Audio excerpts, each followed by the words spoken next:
nanti mohon kesediaan untuk Bapak Robi dari Marga Asih untuk memanjatkan doa.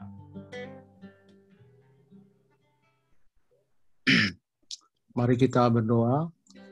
Bapak, kami ucap syukur dan terima kasih saat malam hari ini Tuhan, kami boleh berkumpul di dalam ibadah Jum pada malam hari ini Tuhan.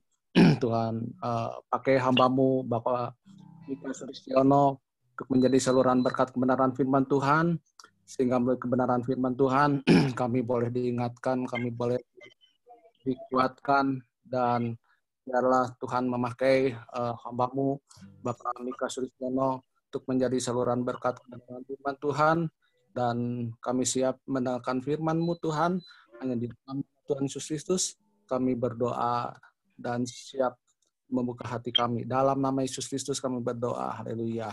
Amin. Amin. Terima kasih. Bapak Tuhan, saya akan berikan ruang kesaksian bagi bapak-bapak yang ingin mungkin mau bersaksi kesempatan hari ini. Waktu dan kesempatan saya berikan ya. Ada ingin bersaksi, ayo silakan.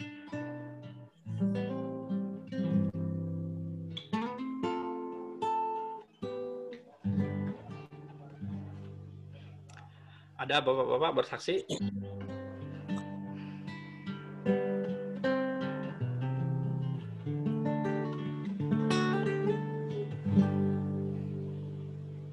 Oke, tidak ada ya. Oke, mengingat waktu jalan terus ya. Kita langsung mempersiapkan hati kita untuk mendengar firman Tuhan nanti sebentar yang akan disampaikan hambanya Bapak Mika ya. Sebelum itu kita akan menaikkan satu pujian lagi kepada Tuhan. Yesus, Kau sungguh baik. Yesus, Nama-Mu indah. Yesus, ku cinta Kau selalu. Ku tinggikan, ku agungkan selamanya.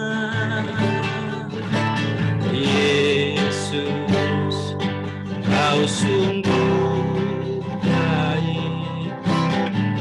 Yesus, Nama-Mu indah. Yesus, ku cinta Kau selalu. Ku tinggikan, ku agungkan selamanya. Ku mau memuji-Mu, ku selalu puji-Mu. Ku mau menyembah-Mu, ku selalu sembah-Mu. Kau yang layak terima semua pujian, kemuliaan hanya bagi Tuhan. Lagi naikkan pujian ini. Yesus, Kau sungguh baik. Yesus, Kau sungguh baik. Yesus, Nama-Mu indah. Yesus, ku cinta Kau selalu. Ku tinggikan, ku agungkan selamanya. Yesus, Kau sungguh baik. Yesus, Kau sungguh baik. Yesus, Nama-Mu indah. Yesus, ku cinta Kau selalu. Ku tinggikan, ku agungkan selamanya. Sama-sama katakan, ku mau memuji-Mu, ku selalu puji-Mu. Ku mau menyembah-Mu, ku selalu sembah-Mu. Kau yang layak terima semua pujian, kemuliaan hanya bagi Tuhan. Ku mau memuji-Mu, ku selalu menyembahmu, ku selalu sembahmu, Kau yang layak terima semua pujian, kemuliaan hanya bagi Tuhan. Semua kemuliaan dan keagungan tertuju padamu, Tuhan dan Rajaku. Segenap jiwa dan napasku menyembah Yesus yang hidup. Ku mau memujimu, ku selalu pujimu, ku mau menyembahmu, ku selalu sembahmu, Kau yang layak terima semua pujian, kemuliaan hanya bagi Tuhan. Kau yang layak terima semua pujian, kemuliaan hanya bagi Tuhan. Kami akan siapkan hati kami Tuhan Yesus untuk mendengar firman Tuhan. Pakai hamba-Mu Tuhan, Pak Mika yang sebentar menyampaikan firman Tuhan. Biarlah pengurapan-Mu nyata dalam kehidupan beliau Tuhan, supaya apa yang disampaikan Tuhan, kami mengerti dan paham semuanya Tuhan. Dan terlebih kami bisa melakukan setiap firman Tuhan yang sebentar diberitakan. Terima kasih kami yang hadir di dalam Zoom ini juga Tuhan, berkati kami semuanya. Berkati segenap kekuatan kami, jiwa kami Tuhan, kehidupan kami, supaya kami bisa menerima firman Tuhan dalam kesempatan ini. Kami serahkan jalannya penyampaian firman Tuhan. Dalam nama Yesus kami berdoa. Haleluya. Amin. Saya serahkan kepada Pak Andreas. Puji Tuhan. Terima kasih Baran buat pujiannya yang memberkati kita semua hari ini. Kita siapkan hati kita untuk menerima firman Tuhan hari ini yang akan disampaikan oleh Bapak Mika.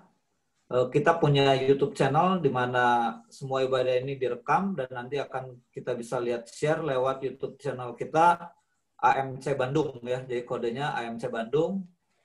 Nanti kita share linknya. Silakan Pak Mika. Oke. Terima kasih Pak Andreas. Terima kasih Pak Daniel yang sudah menjadi mediator. Shalom semuanya, rekan-rekan sekerja di GBPS, kaum pria GBPS. Shalom. Shalom. Iya.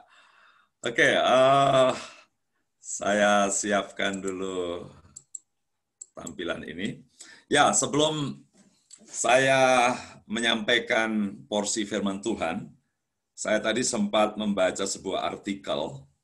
Ya, artikel itu tentang suatu penelitian yang diterbitkan oleh jurnal JAMA Network Open di University of Michigan, ya. Dia menganalisa 7.000 orang berusia lebih dari 50 tahun yang terdaftar dalam studi nasional mulai dari tahun 1992 dan mengisi kuesioner psikologi pada tahun 2006. Selama waktu tersebut, peneliti menemukan jika 776 peserta meninggal. Ini Pak Mika kok mulai dengan sesuatu yang mengerikan ya. Terus kemudian disebutkan begini, peneliti menemukan bahwa peserta dengan skor tujuan hidup terendah, jadi purpose of life yang paling rendah, 2 kali memiliki potensi meninggal lebih banyak dibandingkan dengan peserta dengan skor tujuan hidup tertinggi. Ya, ini tentang purpose of life. Cocok dengan tema kita pada petang hari ini, malam hari ini, God's purpose. Ya, sebenarnya riset ini bukan berarti mengantar kita untuk memikirkan bagaimana mencegah kematian dengan cara berorientasi pada tujuan dan maksud hidup yang tepat. Tapi saya kira ini berkaitan dengan komitmen untuk hidup lebih tepat. Jadi sekali lagi, introduksi tentang riset tadi bukan dalam rangka mengantar kita supaya nanti sharing kita dari firman Tuhan membuat kita mencegah kematian, tapi lebih tepat mengungkapkan kehidupan, mengaktualkan kehidupan dengan purpose yang tepat, maksud dan tujuan yang tepat. Dan saya kira tidak terlalu sulit untuk kita mengatakan bahwa mestinya purpose of God for us, jadi maksud Tuhan bagi kita harus menjadi dasar hidup kita. Saya pernah ketemu seseorang yang dia putus asa, dia tanya pada saya, dia belum kenal Kristus, tapi tidak sempat saya kejar. Dia bilang begini, Pak, sebenarnya saya bertanya, mengapa saya harus hidup? Mengapa saya harus hidup? Ya, ini satu pertanyaan mendasar dulu, alasan untuk hidup. Barangkali kalau dijawab, kamu harus hidup karena begini atau begitu. Kalau itu hanya sekedar alasannya hidup, tetapi tidak memberi alasan sampai berapa lama alasan itu akan kita pegang, maka juga rugi. Jadi sebenarnya pertanyaan adalah bukannya maksud hidup yang pasti, tetapi juga maksud itu berlangsung lama sampai kekekalan. Misalkan kalau kita dimaksudkan hidup supaya menikmati dunia ini, sementara dunia ini sementara, ya apa gunanya? Berarti mengejar purpose yang temporer. Tapi kalau maksud itu punya nilai kekekalan, maka menjadi beralasan kita untuk bersemangat hidup. Alasannya jelas, kelestariannya jelas. Malam ini satu topik yang bagus sekali, barangkali memang ini menjadi refleksi kita juga. Kadang kita ini seperti goyang, nggak tahu lagi, nggak merenung lagi, kenapa saya harus hidup? Mengapa saya masih hidup? Dan apa yang harus saya aktualkan? Saya mengajak Bapak-Bapak sekalian untuk membuka satu bagian firman Tuhan, yang dari salah satu kata itu diterjemahkan sebagai purpose. Dalam 2 Timotius, pasal 1, ayat 9. Bapak-Bapak sekalian, mari kita membuka bagian firman Tuhan pada malam hari ini. 2 Timotius pasal 1 ayat 9. Saya ingin bandingkan beberapa terjemahan di situ. Dalam terjemahan baru, seperti yang Bapak-Bapak sekalian pegang di situ, dikatakan seperti ini. Dialah yang menyelamatkan kita dan memanggil kita dengan panggilan kudus, bukan berdasarkan perbuatan kita, melainkan berdasarkan maksud dan kasih karunia-Nya sendiri, melainkan berdasarkan maksud dan kasih karunia-Nya sendiri, yang telah dikaruniakan kepada kita dalam Kristus Yesus sebelum permulaan zaman. Agak unik kalau dalam terjemahan yang lebih apa adanya atau literal, dibilang begini, Dia yang telah menyelamatkan kita dan yang telah memanggil dengan panggilan kudus, menyelamatkan, memanggil dengan panggilan kudus, bukan berdasarkan perbuatan kita, melainkan berdasarkan maksud dan anugerahnya sendiri yang telah diberikan kepada kita di dalam Hamasiah Yehosua sebelum waktu yang kekal. Ini agak susah dipahami ya. Sebelum waktu yang kekal. Apa memang ada? Sebelum kekal ada waktu. Tapi nanti saya ingin klarifikasi itu. Nah, kata purpose dalam bahasa Inggris memang dipakai untuk menerjemahkan kata maksud di situ. Misalkan dalam King James, ya, dalam King James mungkin ini terjemahannya dalam bahasa Inggris, who had saved us. Jadi siapa yang telah menyelamatkan kita and called us with an holy calling, yang memanggil kita dengan panggilan kudus, not according to our works. Jadi tidak menurut pekerjaan kita, but according to His own purpose. Nah, ini kata ini yang saya kaitkan dengan tema kita malam ini. Jadi bukan berdasarkan pekerjaan kita, tetapi menurut maksudnya, His own purpose and grace. Jadi berdasarkan maksud dan anugerah yang diberikan kepada kita di dalam, which was given us in Joshua the Messiah before the world began. Nah, ini terjemahan waktunya agak unik. Sebelum dunia dimulai. Kalau tadi sebelum waktu kekekalan. Nah, nggak usah bingung dulu, tapi saya ingin garis bawahi kata bahwa kita dipanggil, diselamatkan menurut rencananya sendiri. Ya, purpose, his own purpose, atau maksud dari Tuhan Allah. Jadi saya kira memang ini kerangka yang penting untuk kita betul-betul mendalami dan merenungkan kembali kehidupan ini. Kadang kita ini melihat di sekitar kita seperti sudah melihat banyak hal, ya, seperti dunia gampang kita jangkau. Tetapi ketika kita melihat rencana dan pekerjaan Tuhan, kita ini sebenarnya terikat dan terpancang pada satu proyek yang besar dari Tuhan Allah melalui kita pada tingkat pribadi dan terbatas apapun ruang lingkup kita. Ini sebenarnya dasar kekaguman kita dan dasar kita untuk memuliakan Tuhan. Karena Allah yang punya purpose bukan berdasarkan kita, tapi berdasarkan kehaannya atau kehendaknya, dia mengerjakan sesuatu dalam hidup kita. Ya. Izinkan saya mulai sharing dulu dengan gambar-gambar yang saya tampilkan di sini, Ibu Bapak yang dikasih Tuhan. Ya. Apakah cukup kelihatan dari situ? Cukup kelihatan ya, Pak ya? Bagus, Pak Mika. Oke, saya mulai dengan awal dulu. Oke. Ya, sekali lagi tema kita God's purpose. Maksud Tuhan, tentu maksud Tuhan untuk kita. Ya, maksud Tuhan untuk kita. Dalam bagian ini kita coba mau melihat bahwa kerangka master plan Tuhan Allah yang di dalamnya kita itu adalah kerangka maksud Tuhan. Orang yang tidak mengerti maksud Tuhan bagi hidupnya, kehilangan makna hidup, kehilangan tujuan hidup, dan mengalami kebingungan hidup, mungkin asal hidup. Ya. Makanya kita yang percaya Kristus harus tahu apa maksud Tuhan bagi manusia, secara khusus kita dalam kerangka keselamatan Tuhan. Saya tentu mulai dengan rencana Tuhan yang awal, ya. Saya mulai dengan gambar ini. Perhatikan baik-baik. Tadi ada satu istilah yang susah dimengerti. Before the time, ya, sebelum waktu kekal. Sebenarnya itu agak susah diterima, masa ada waktu sebelum waktu kekal. Tapi barangkali saya mencoba menyederhanakan bahwa Allah yang kekal, ya, dalam gambar, apakah Bapak-bapak sekalian melihat samar-samar gambar Tuhan ini, ya, dengan jubahnya?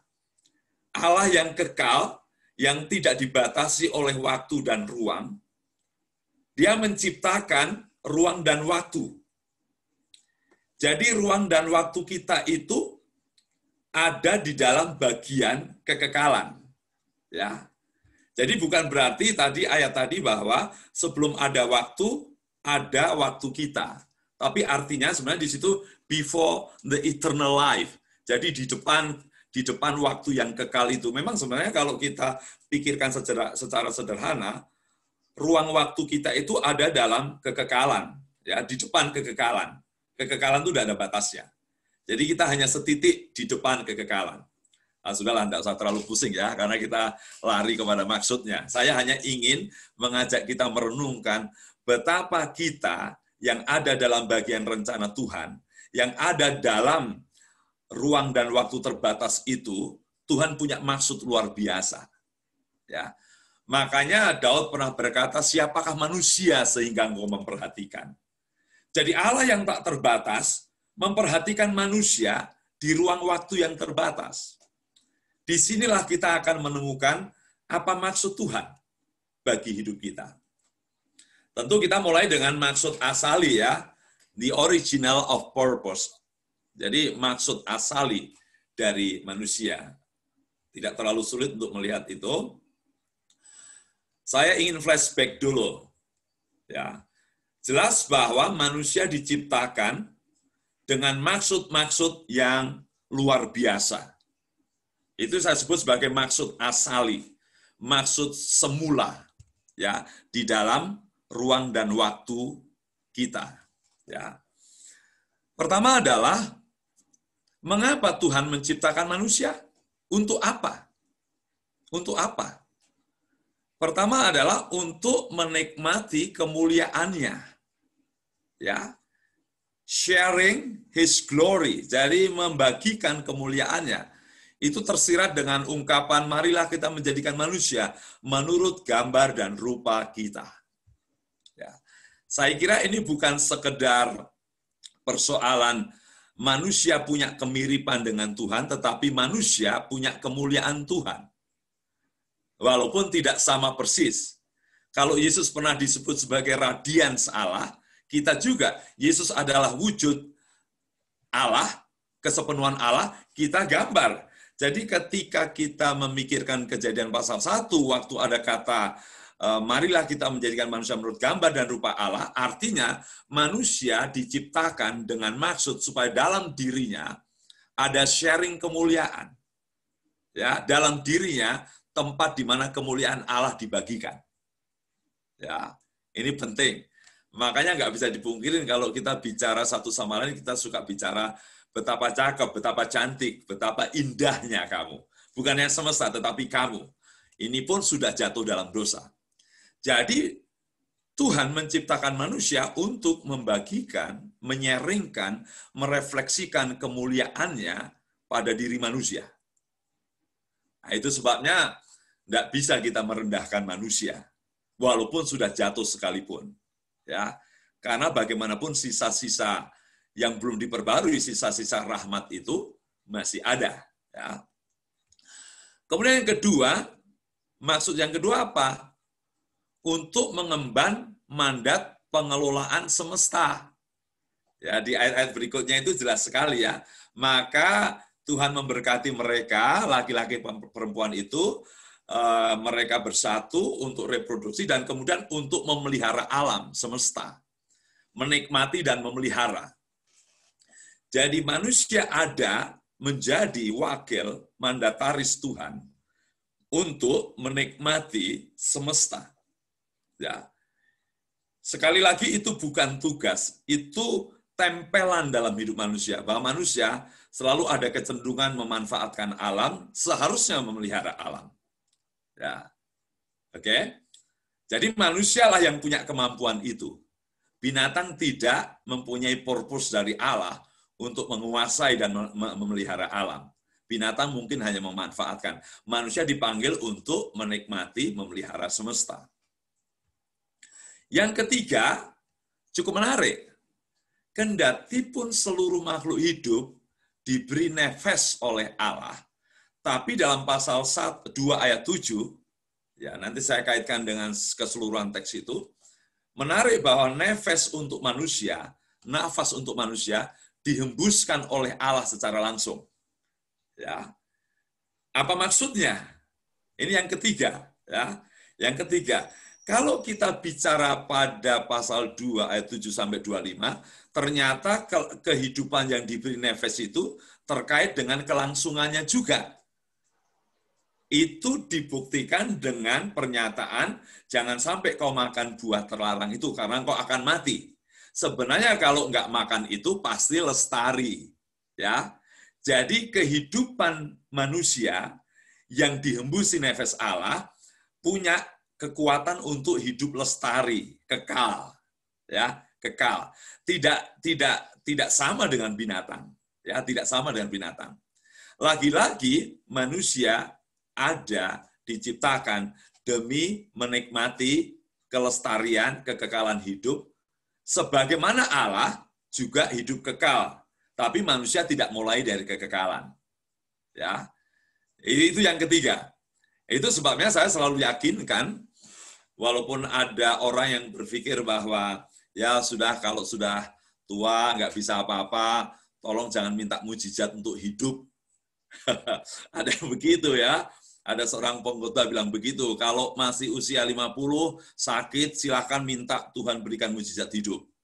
Kalau 70 ya sudahlah, minta antara diberi nggak diberi harus siap.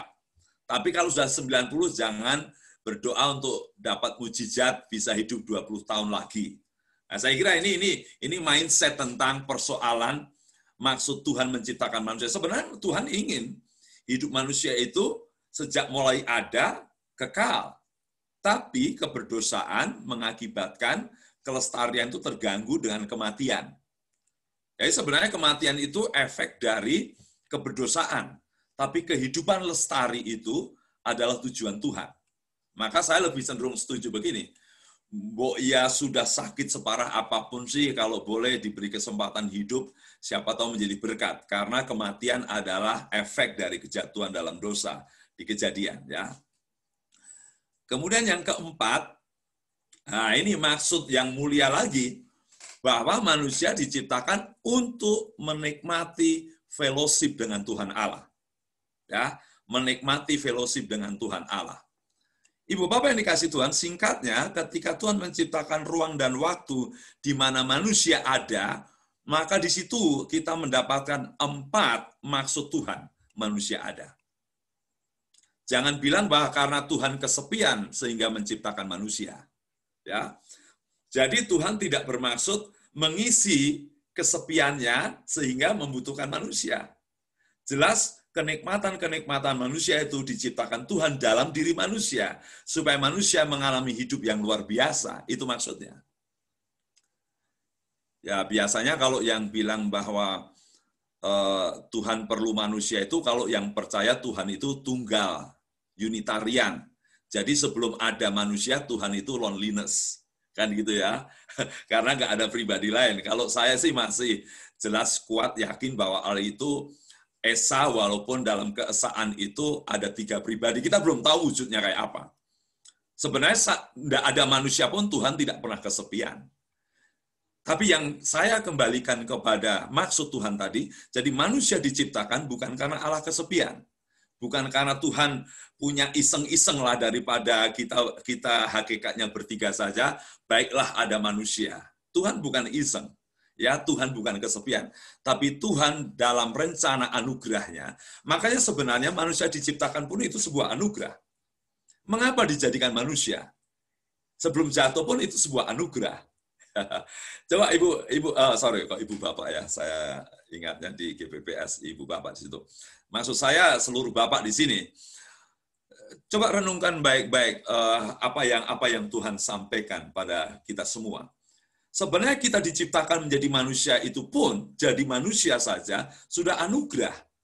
Karena dia lebih daripada ciptaan yang lain. Sekarang manusia yang teranugerahi sebagai yang tercipta manusia, itu diberikan maksud-maksud yang mulia. Dalam dirinya Tuhan mau memancarkan kemuliaannya. Dalam dirinya lah Tuhan memberikan mandat untuk mengolah semesta. Ya. Dalam dirinya lah Tuhan memberikan kenikmatan dan kelestarian hidup. Dalam diri manusialah Tuhan inginkan manusia mengalami fellowship dengan Tuhan Allah.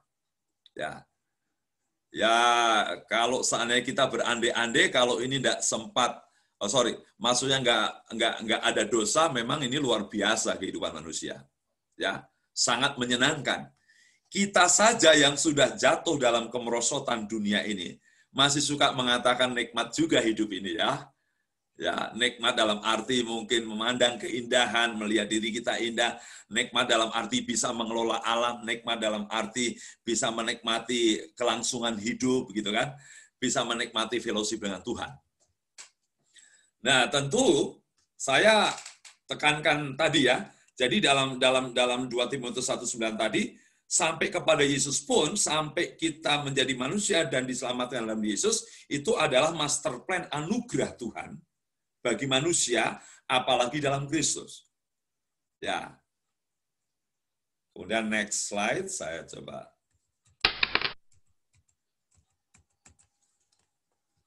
Nah, saya tentu tidak perlu detail Kejadian pasal 3, jelas setelah pasal 3, 4 purpose, 4 maksud yang nempel dalam diri manusia itu dihajar oleh akibat dosa. Gampang kita mengingat, pelanggaran makan buah itu fellowship dengan Tuhan hancur. Ya toh? Kemudian gambar dan rupanya rusak.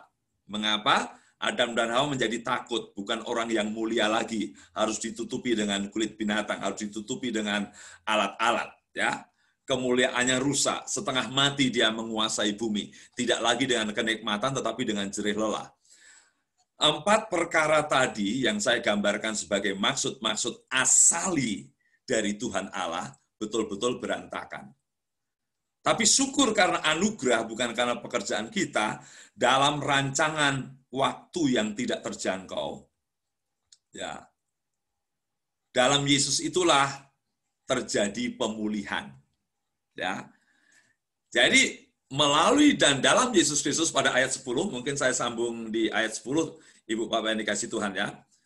Saya sambung 2 Timotius pasal 1 ayat 9, saya masuk ayat 10.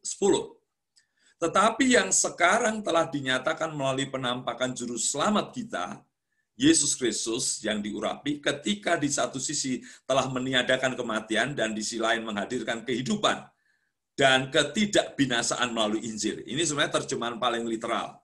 Kalau kembali kepada terjemahan barunya, ya saya kembali pada terjemahan baru, dan yang sekarang dinyatakan oleh kedatangan juru selamat kita, Yesus Kristus, yang oleh Injil telah mematahkan kuasa maut dan mendatangkan hidup yang tidak dapat binasa.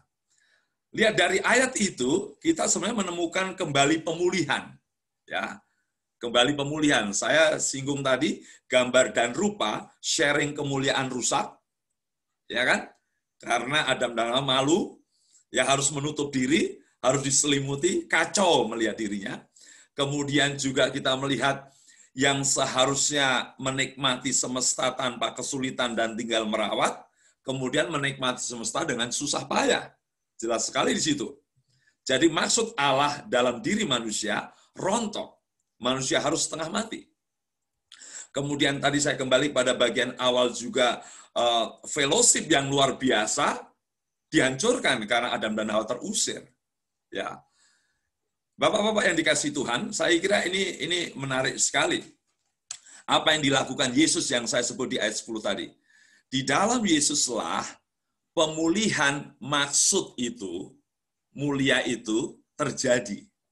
Ya. Roma pasal 8, 28 ayat 30. Ya, saya ingin bacakan.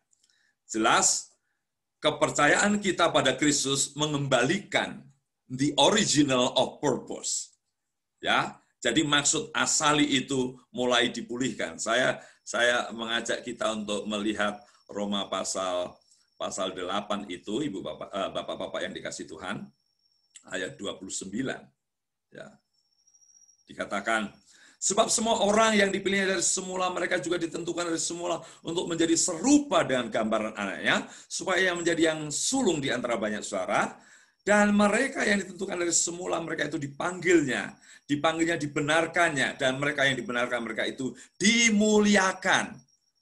Kembali kemuliaan, ya, yang sempat rontok, yang merupakan purpose awal itu dipulihkan dalam Yesus. Jadi setiap orang yang mengalami iman pada Kristus Yesus mengalami anugerah pemulihan kemuliaan.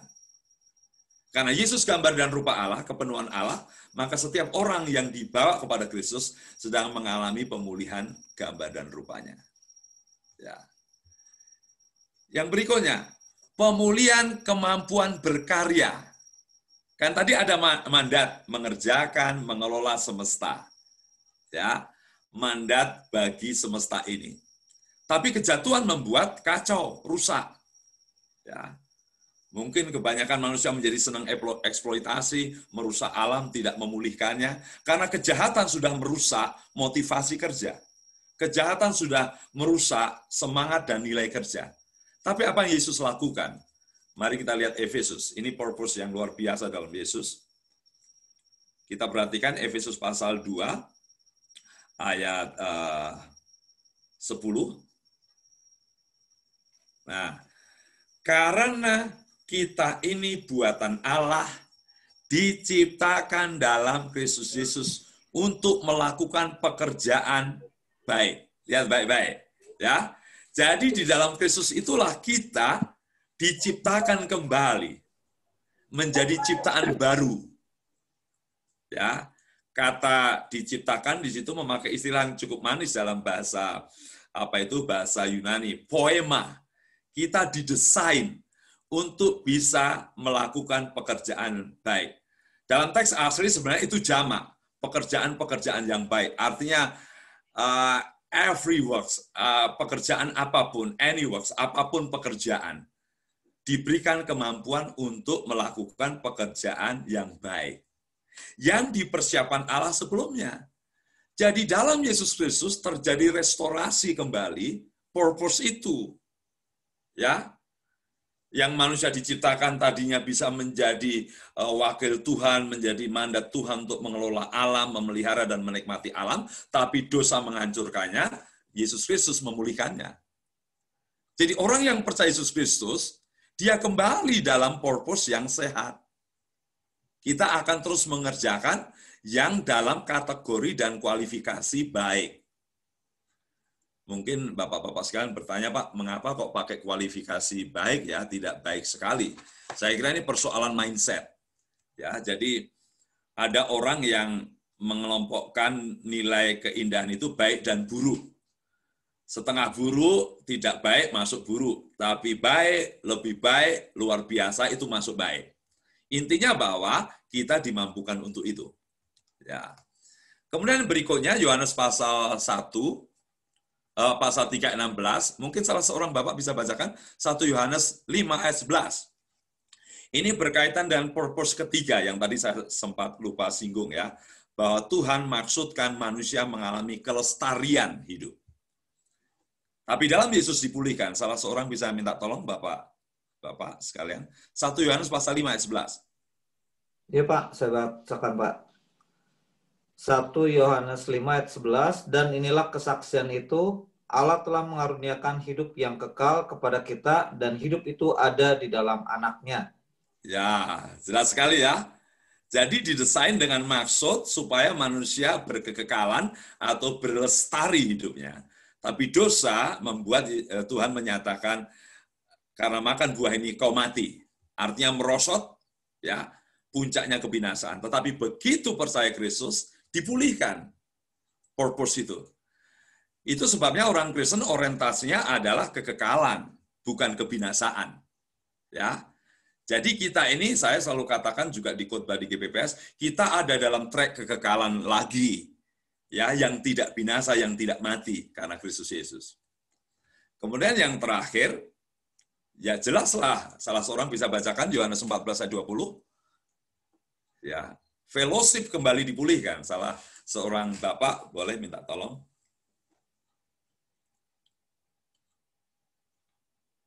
Yohanes pasal 14 ayat 20, minta tolong Bapak-Bapak sekalian, salah satu dari Bapak.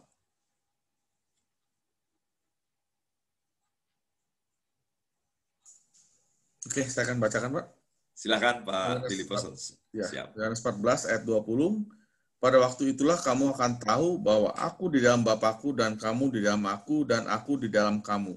Ya, suatu fellowship tingkat tinggi. Ya, kalau dulu Adam dan Hawa di area di ruang namanya Eden, dekat dengan Tuhan. Sekarang ketika percaya Kristus mungkin secara fasilitas dan lingkungannya belum dipulihkan dunia ini, tapi kita sudah memiliki relasi yang jauh lebih erat. Karena Bapa dalam Kristus, Kristus dalam kita, kita dalam Bapa. Kemudian dalam gambaran pokok anggur itu luar biasa. Yesus pokok, Bapa pengusahanya, kita ranting-rantingnya. Dan kemudian 1 Yohanes pasal 1, 1-4. Penulis mengatakan, aku memiliki persekutuan dengan Bapa dan Anak, dan aku juga berharap kamu memiliki persekutuan. Menarik sekali. Jadi, kedatangan Yesus dan iman kita pada Dia merestorasi kembali the purpose of God in us. Ya, jadi merestorasi kembali maksud-maksud mulia Allah dalam hidup kita, ya, melalui Kristus. Ini luar biasa. Mari kita renungkan. Jadi sejarah yang begitu besar Tuhan Allah, dari sebelum dunia dijadikan, dalam rencana anugerah dan rahmat-Nya, mendandani membuat manusia dengan purpose yang luar biasa, tidak seperti binatang, tidak seperti makhluk hidup lainnya, berarti itu anugerah. Ketika hancur pun, Tuhan ingin memulihkan kembali purpose itu. Ya. Nah, jadi sekarang kita bisa memandang hidup kita, Bapak-bapak sekalian, dengan cara yang berbeda. Kita dipulihkan, kita punya maksud kekal, kita punya maksud bahwa kita mampu melakukan perbuatan yang baik. Kita punya kekuatan fellowship dengan Tuhan. Ya. Artinya hidup kita sekarang nilainya kembali mulia, bukan hanya mulia, tapi langgeng. Ya. Karena maksud yang mulia, harus maksud itu tidak hanya nilainya luar biasa, tapi berlangsung kekal. Inilah maksud Tuhan bagi kita. Bahwa Tuhan ingin hidup kita betul-betul kembali mulia dan bernilai kekal selama menanti kedatangan Tuhan. Oke. Nah, ini pertanyaan bagi kita ya sekarang. Praktisnya, dispensasi maksudnya ini waktu hidup kita. Saya tidak tahu Bapak-bapak di sini usia berapa, tapi saya sangat yakin rata-rata usia di atas 1900. Betul? Tidak ada yang lahir tahun 18 sekian-sekian. Ya. Betul? Saya nggak yakin itu, karena mungkin kebanyakan kita ada sih generasi baby boomers, tapi rata-rata saya kira mungkin 40 atau berapa ya. Tapi saya tulis di sini, kita lahir di tahun 19 sekian-sekian. Dan sekarang kita masuk usia pada tahun 2020. Sudah berapa tahun kita hidup? Saya tidak tahu kapan kita menerima Kristus. Ya.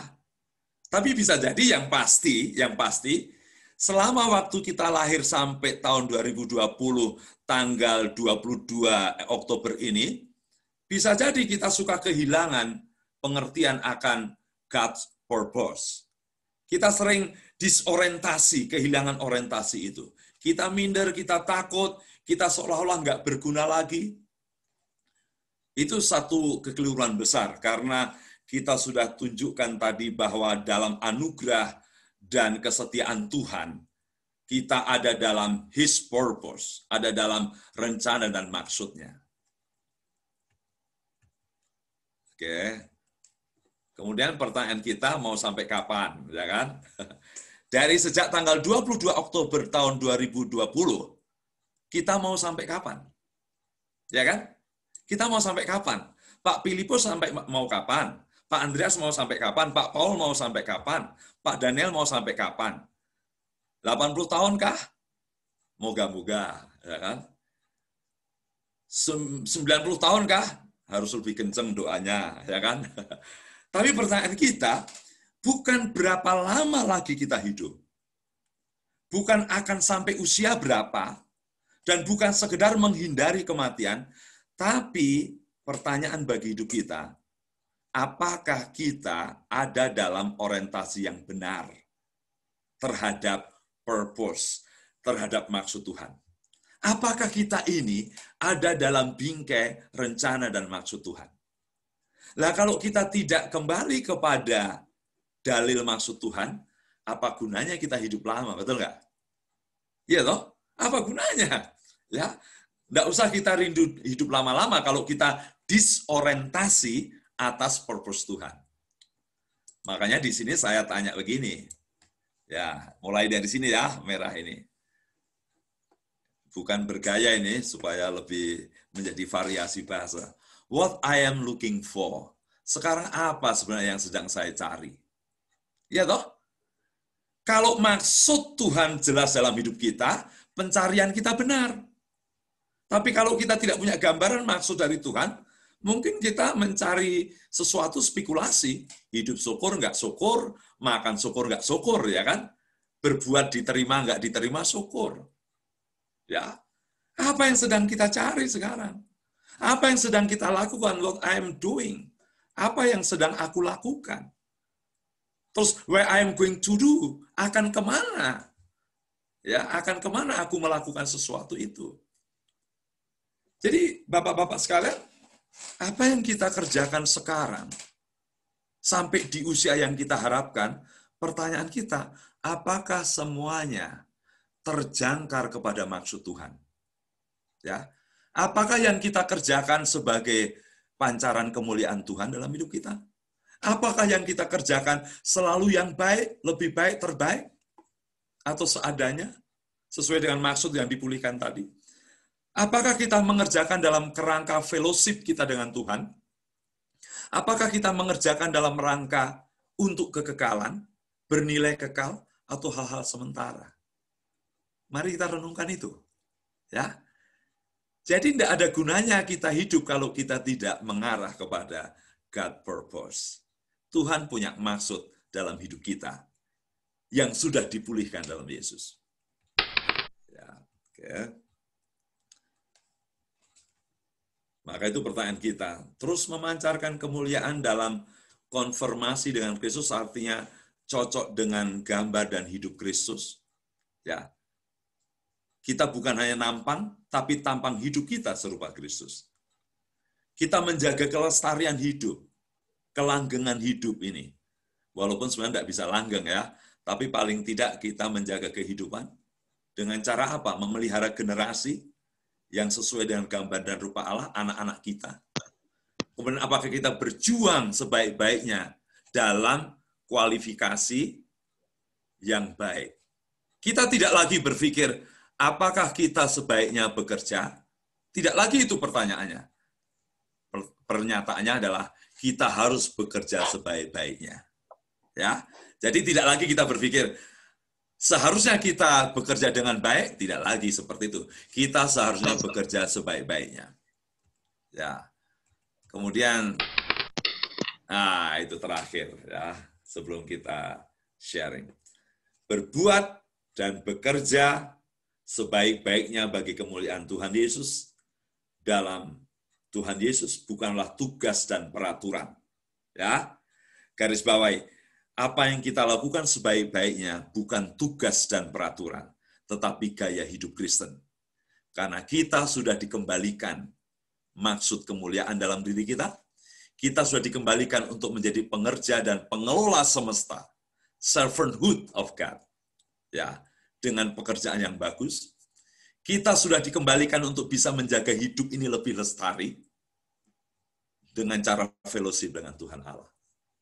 Saya kira kalau teman-teman sekalian, bapak-bapak betul-betul mendalami, merenungi ini, maka tidak mungkin rasanya kita menyia-nyiakan kehidupan kita. Ya, saya kira ini yang saya ingin sharingkan. Mari kita bisa saling konfirmasi atau bisa ada question and answer. Ya, silakan. Pak Andreas, kira-kira itu yang saya ingin bagikan dari firman Tuhan. Mangga kalau mau ada kesempatan untuk bertanya jawab.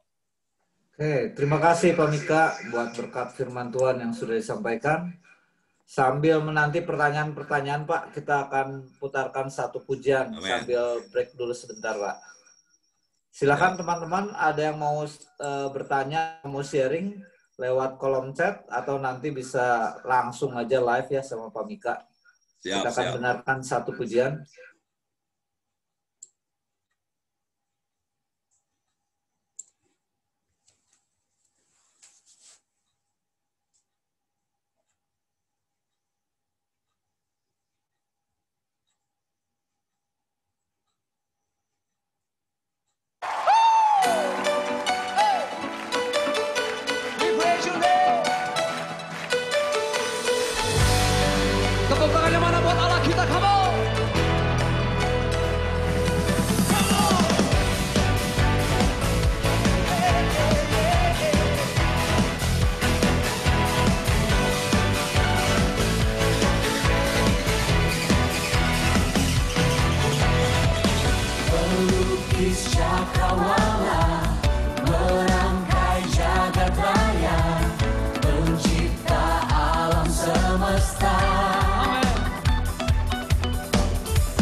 Angkat kedua tangan saudara.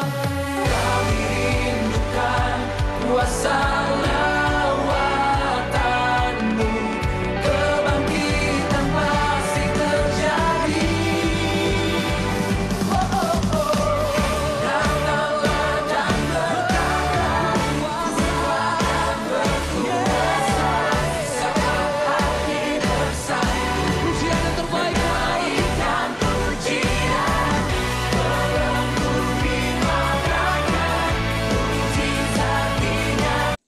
WIB, coba.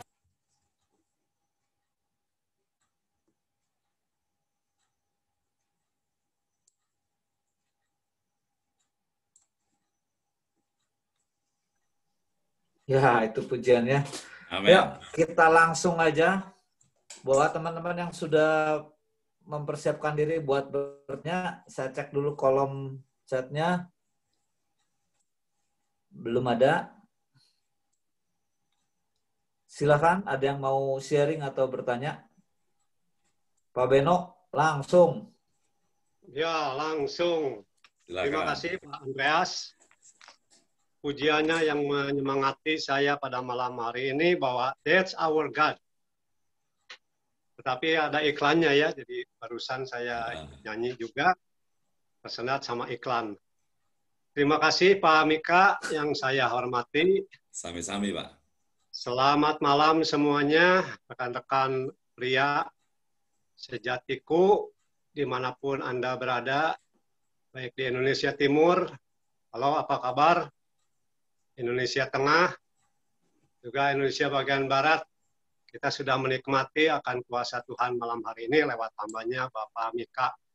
Amin. Saya tertarik juga Pak Mika, tadi Pak Mika mengutarakan mengenai jurnal yang 7.000 orang itu Pak. Ya. Iya, jadi apa itu memang benar jurnal itu? Soalnya membuat saya takut kematian, Pak.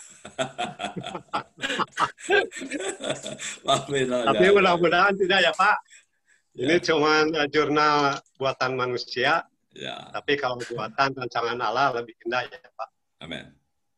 Begitu, Pak Mika, yang saya ambil dari pemberitaan firman Tuhan malam hari ini, sebetulnya firman Tuhan God Purpose ini seharusnya awal kebaktian untuk kebaktian awal pada musim pandemi pada bulan Mei Juni ya. Maret Pak. Ya.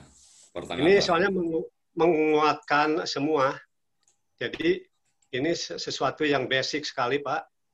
Ya. Bahwa the God Purpose ini mengingatkan kembali bahwa kekuasaan Tuhan atas kita orang-orang percaya untuk menghadapi kehidupan ini supaya kita tidak lupa.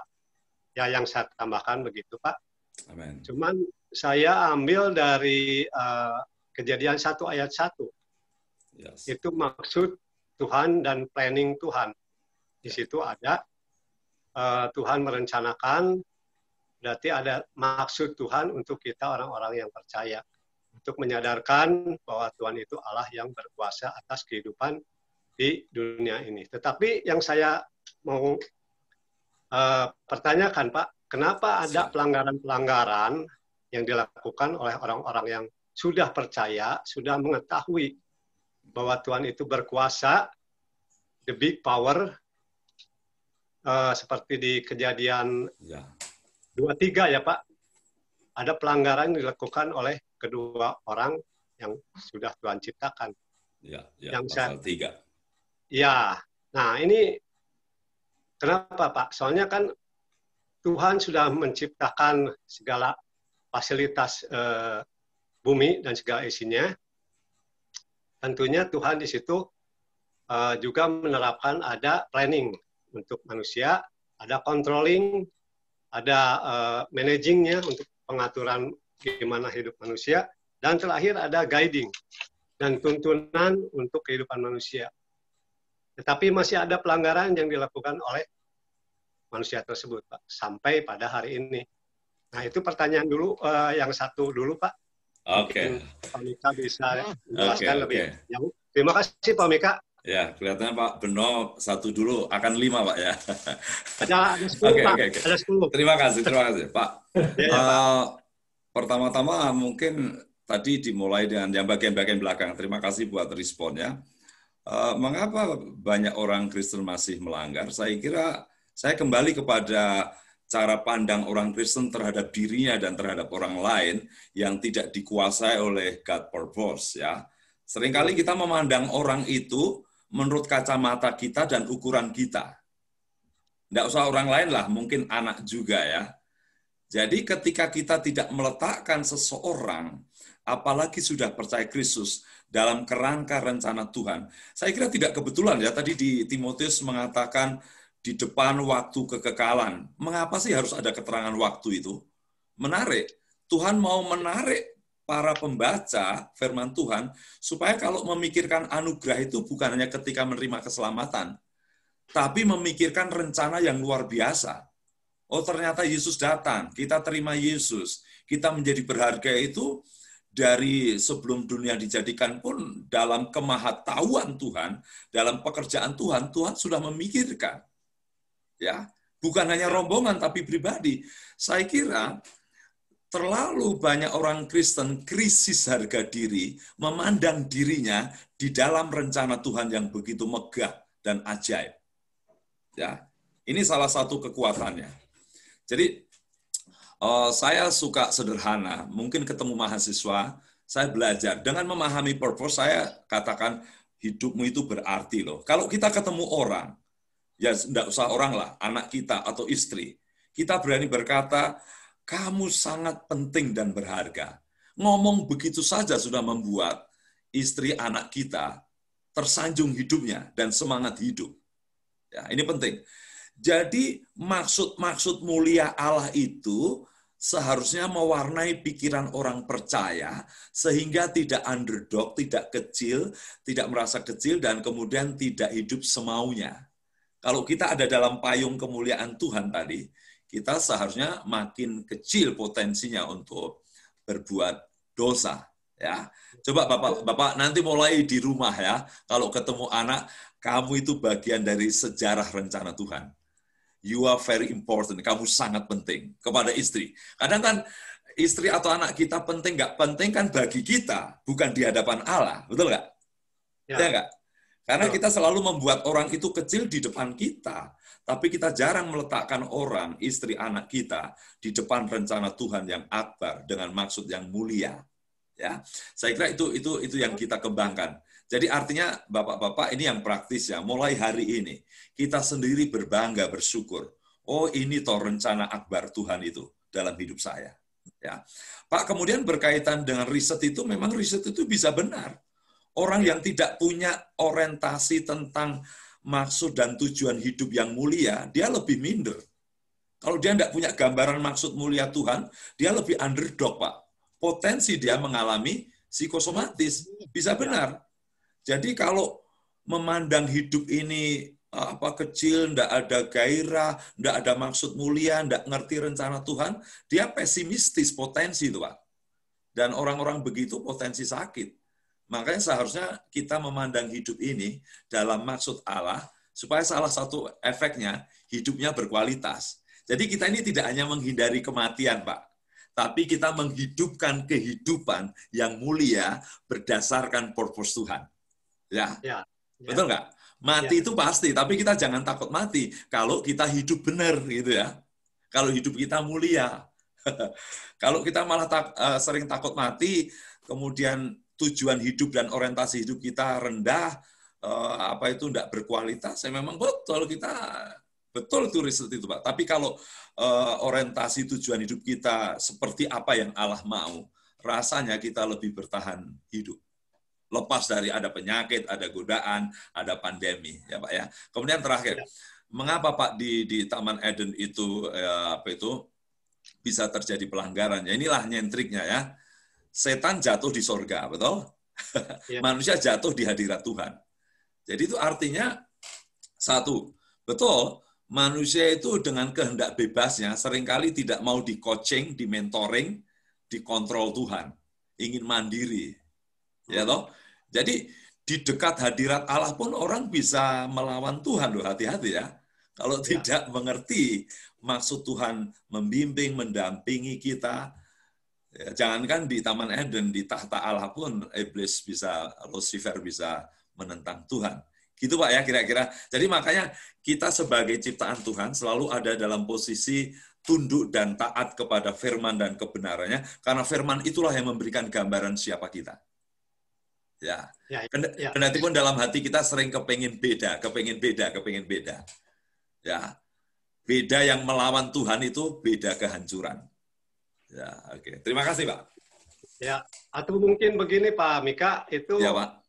sewaktu di Taman Eden manusia itu out the box dari Tuhan Pak. Jadi dia lupa mungkin Pak.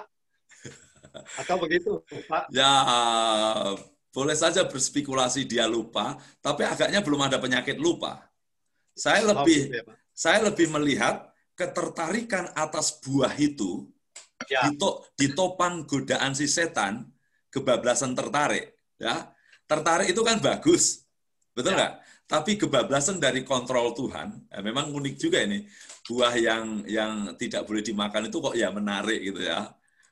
Kalau bentuk buahnya penyot-penyot mungkin nggak mau ya, tapi anehnya ya memang itu sebenarnya buah itu sebagai alat, karena semua ciptaan Tuhan indah. Saya yakin buah pohon pengetahuan yang baik dan yang buruk itu sebenarnya buah itu tampangnya indah, hanya dipakai alat untuk menguji ketaatan. Dan saya duga buah itu juga bukan pahit. Jadi yang menjadi masalah tidak taatnya pada Tuhan. Ya, ketika manusia berorientasi kepada hal yang menarik, yang Bapak pakai istilah out of box ya. Maksudnya box ketaatan pada Tuhan. Gitu. Dia terlalu tertarik dengan buah itu, diganggulah si setan, diragu-ragukan penafsirannya terhadap buah, jatuhlah dia. Oh, begitu ya. Oke, terima kasih. Satu lagi Pak Mika. Waduh, harus masuk Tiranus Pak. Sudah mulai menafsir ini. Ya, betul. Oke. Pak Mika, boleh satu lagi? Satu lagi, terserah Pak Andreas. Kita harus taat pada Pak Andreas. Seperti di Taman Eden. Ya. Masih ada waktu tidak? 2 menit, Pak. Oke. Ya, 2 menit. Oke. Pak Mika, yang tadi Bapak singgung itu original of purpose, Pak. Ada 4 poinnya, Pak ya? Ya. Yang terakhir, nomor 4 itu saya tertarik dengan fellowship dengan Tuhan Allah. Ya. Ini memang sesuatu yang harus kita pertahankan, fellowship dengan berbagai situasi keadaan saat ini. Nah, pertanyaan saya sekarang, adakah maksud dan tujuan Tuhan dalam masa pandemi saat ini, Pak Mika? Ya. Begitu dulu, Pak. Terima kasih, Pak Mika. Ya. Mungkin saya mulai dengan kenyataan bahwa akibat kejatuhan itulah berbagai perkembangan biaan binatang. Saya kira termasuk virus dan bakteri.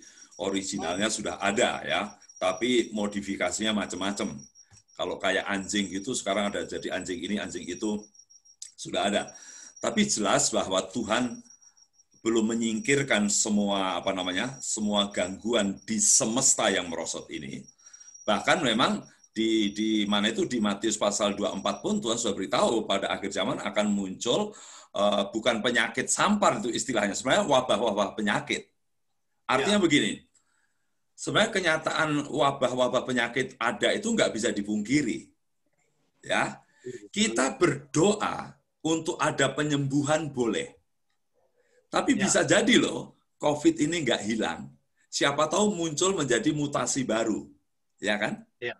Tapi yang paling penting orang percaya diberikan kuasa untuk menghadapi situasi. Ya, diberikan kekuatan untuk menghadapi situasi yang sulit. Sekali lagi, saya tidak terlalu yakin COVID itu punah. Mungkin modifikasi, mungkin mutasi. Ya, karena Tuhan sudah menubuatkan. Saya pernah khotbah di GPPS. Seringkali doa kita itu mungkin tidak cocok dengan nubuatan Tuhan. Tuhan singkirkan wabah penyakit. Oh, sudah dinubuatkan pasti ada kok, betul nggak? Ya, betul. Doa kita harusnya begini, Tuhan tolonglah dalam segala penggenapan nubuatanmu, berikan aku kuasa menghadapi dan memenangkannya. Amin. Amin. Ya itu kuncinya. Saudara tidak bisa mengubah situasi kecuali mengubah sikap. sesuai dengan gambar dan rupa Allah. Kira-kira begitu Pak Beno ya. Tuhan punya Ya. maksud. Ya saya kira orang Kristen menjadi, ya saya menyadari banyak orang Kristen yang kalau tidak menghadapi begitu, spiritualitasnya itu tidak terpantik. Ya, begitu ada masalah semangat ya kan. Kalau gitu biar aja ada masalah terus ya, biar semangat ya. Ya, betul. Just kidding ya. Ya. Tapi saya kira segala sesuatu diizinkan Tuhan untuk mendatangkan kebaikan bagi kita yang mengasihi Dia. Ya. Ya. Amin. Kan lebih hebat gini Pak, lebih hebat orang berkemenangan daripada orang yang tidak pernah menghadapi masalah dan tidak pernah goyang.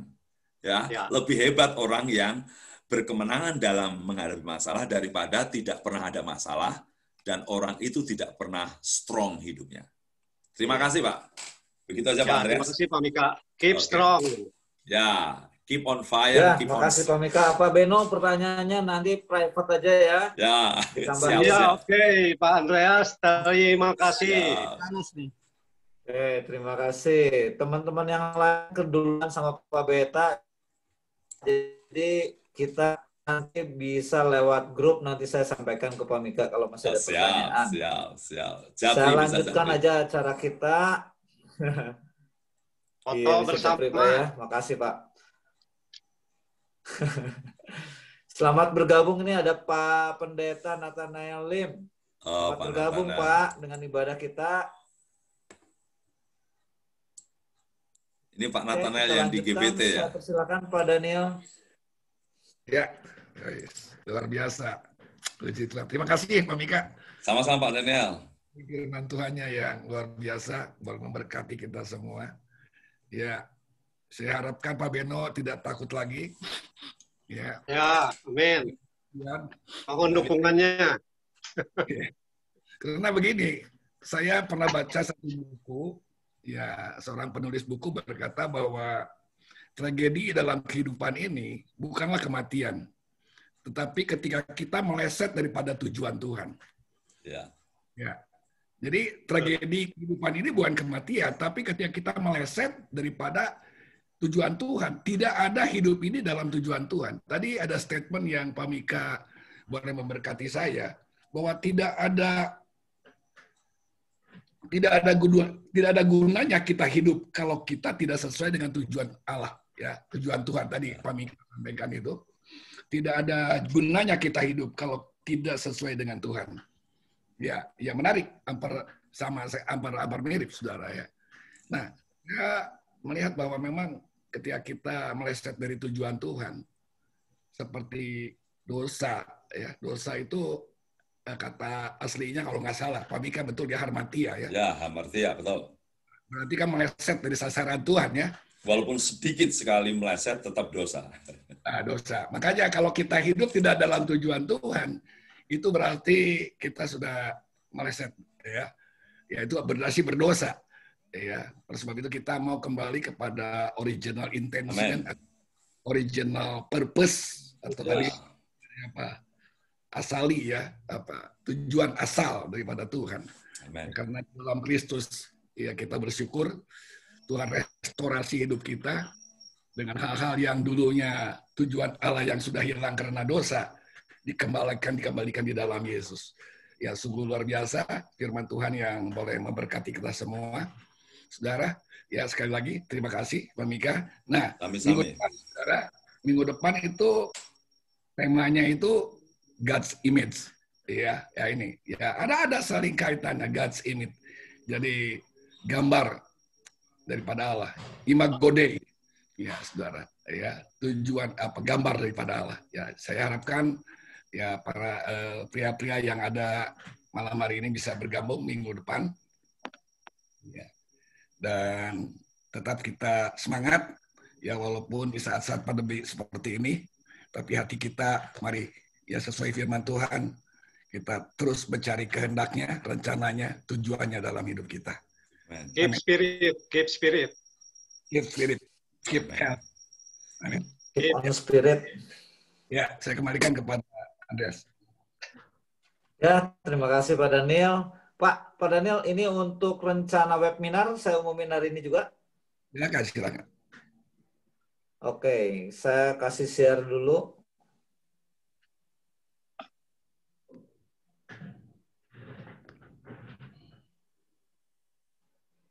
Ya, teman-teman bisa lihat di layar ya. Ada webinar pria GPPS Jabar kita, jadi nggak cuma Jabar, semua teman-teman diundang hadir. Cuman karena ini webinar, diharapkan semua bisa mendaftarkan diri karena momentumnya berbeda dengan ibadah seperti hari ini. Jadwalnya itu tanggal 5, tanggal 12, dan tanggal 19 November 2020, hari Kamis. Setiap pukul 6 sampai pukul 10 WIB. Jadi cukup lama, jadi harus prepare baik dengan gadget kita, dengan wifi atau kuota. Siapkan juga ini untuk colokan listriknya. Jangan lupa juga buat makan, karena ini tepat dengan jam makan. Jadi mungkin bisa diatur aja gimana mekanismenya. Akan dilayani oleh Bapak Pastor Jonathan Patiasina dari Melbourne. Kemudian ada Bapak Pastor Rubin Ong dari Jakarta, juga Bapak Pastor Cornelius Wing dari Tegal. Beliau akan melayani kita dengan tema Kingdom Paradigm, pola pikir kerajaan Allah ya, pola pikir kerajaan. Jadi itu berseri, cukup banyak serinya, sehingga kita gunakan 3 kali kesempatan untuk kita bisa mendapatkan berkat lewat tema ini. Kita doakan, kita dukung juga buat teman-teman pria yang lain, tidak tertutup untuk teman-teman di luar untuk diundang hadir dalam acara ini. Mari kita bersama-sama memahami siap firman Tuhan dan mengenal jalan-jalan Tuhan, pola pikirnya Tuhan, sehingga kita tahu tujuannya Tuhan ya Pak Mika ya. Amin. Itu pengumumannya. Amin. Saya persilakan Bro Haiki, mungkin ada yang mau diumumkan atau share? Pengumuman tidak ada bro, paling ya saya tetap sarankan kepada para pria-pria AMC untuk tetap setia, tetap mengikuti Zoom meeting AMC seperti malam hari ini. Itu aja, ingetin kepada teman-teman supaya tiap Kamis kita bisa ikut Zoom meeting seperti malam hari ini, karena saya percaya saya merasa diberkati sekali oleh kebenaran firman Tuhan seperti malam hari ini. Terima kasih Pak Mika mengingatkan saya untuk selalu ada relasi yang erat dengan Tuhan supaya saya mempunyai gaya hidup kerajaan Allah untuk kita bisa mengikuti tujuan hidup yang Tuhan sudah rencanakan dalam hidup saya. Amin. Puji Tuhan, mungkin itu aja bro, tetap setia untuk mengikuti Zoom meeting seperti malam hari ini. Amin bro, makasih bro Eki. Andreas, ya, sorry. Pak. Ya, kenapa mohon diperhatikan jamnya kalau nanti webinar itu perlu diulang. iya. Ya, karena jamnya itu bukan 7:30 tapi jam 6. Mengapa jam 6? Karena ada pembicara dari Melbourne, yaitu Pak Pastor Jonathan. Antara Melbourne dengan Indonesia itu bedanya sekarang biasanya 3 jam kalau gitu itu. Kalau summer itu udah 4 jam. Jadi kalau jam 6 beliau jam 10. Ya, bayangkan saudara kalau mulainya 7:30, beliau 11:30. Ya, jadi kita majukan. Jadi saudara-saudara, apa yang tadi kata Andreas, kita prepare ya, prepare hati, prepare semua yang alat-alat yang kita ikuti dalam baik gadget, baik laptop, baik baterai, kuota dan lain sebagainya. Oke, itu aja, Andre. Makasih. Oke, makasih Pak Daniel. Minggu depan tadi udah diumumkan juga, tema kita adalah God's Image, gambar diri Allah. Akan dilayani oleh Bapak Pastor Ferdi Ginting. Itu jam 7:30 ya, minggu depan masih jam 7:30. Sekali lagi terima kasih banyak Pak Mika buat pelayanan firman Tuhannya. Ya. Memberkati kita.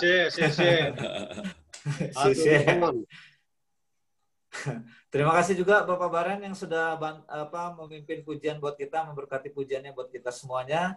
Kita mau akhiri ibadah kita hari ini. Mohon dengan hormat Bapak Pendeta Theo Mose untuk pimpin dalam doa.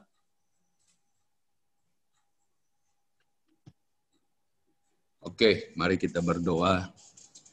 Pada akhir pertemuan ibadah Zoom kami malam hari ini, Kembali kami lagi datang kepadamu ya Tuhan, semua kami kembalikan pada kasih daripada Tuhan sudah mempertemukan kami dalam ibadah malam ini. Terima kasih ya Tuhan memberkati kami lewat firman Tuhan untuk kami lebih terus mengerti tentang tujuan Allah di dalam hidup kami pada malam ini. Terima kasih ya Tuhan memberkati juga Saudara Barin yang sudah memimpin pujian, Pak Pendeta Mika yang sudah memberkati kami lewat firman Tuhan. Terima kasih ya Tuhan Yesus, biarlah Tuhan terus menjaga kami semua dimanapun kami berada, berikan kami perlindungan, tubuh yang sehat terus Tuhan jaga, dan Tuhan Yesus kembalikan kami lagi pada ibadah Zoom kami Kamis depan. Kami serahkan semua ini ke dalam tangan Tuhan, di dalam nama Tuhan Yesus Kristus, kami sudah naikkan doa dan kami mengucap syukur. Haleluya, haleluya. Amin. Selamat malam. Tuhan memberkati. Kita akan Thank you, Ren. foto dulu, Pak. Oh, difoto dulu. Ya, siap. Siap.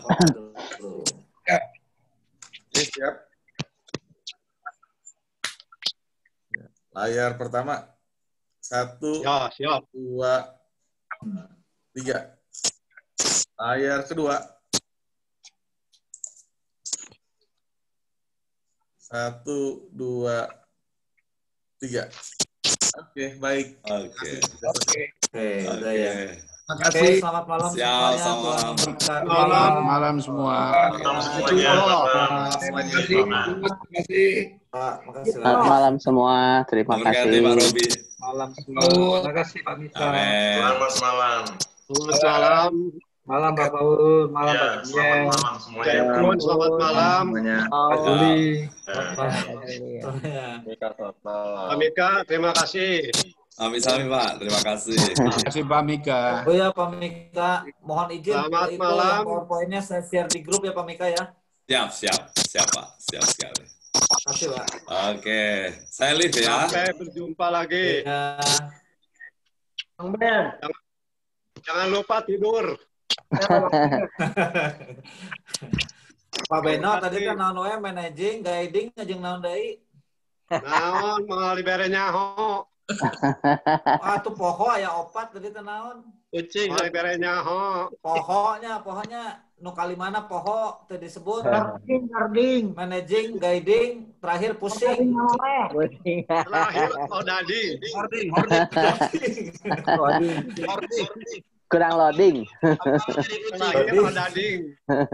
Loading dulu. Yuk, kita tutup. Oke, terima Ya. kasih semua. Selamat malam. Jangan lupa Tuhan mimpi memberkati. Selamat malam. Ya.